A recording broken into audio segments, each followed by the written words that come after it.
Muraho, muri ibi bihe turirinda kwanduzanya icyorezo cya coronavirus.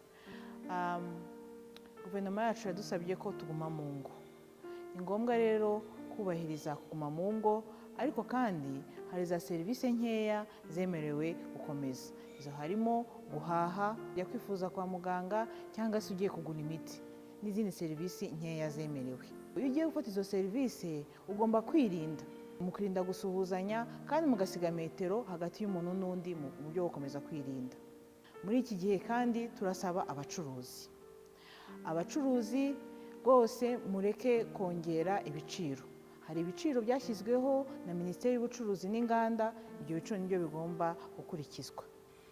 Turabasaba kandi mu rwego rwo gukomeza kwirinda iki cyorezo cya coronavirus, nimwe mugomba gufasha abakiriya banyu kutegerana, bagasiga intera ihagije itari munsi ya metero, kugira ngo twese dukomeze twirinde tutandurira n'izo ndwara mu masoko n'ahandi duhahira.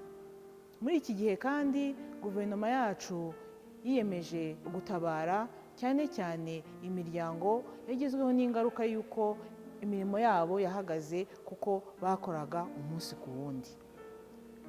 Abo guverinoma yacu duciye mu nzego zacu z'ibanze dusanzwe dukorana, bariho barabagezaho ibiryo. Ariko kandi no mu gukomeza kwirinda, ibyo biryo barabibasangisha mu rugo. Mugume mu ngo zanyu, nta handi hantu mugomba kujya, kuko tugomba kubahiriza uko twabisabwe, tukaguma mu ngo.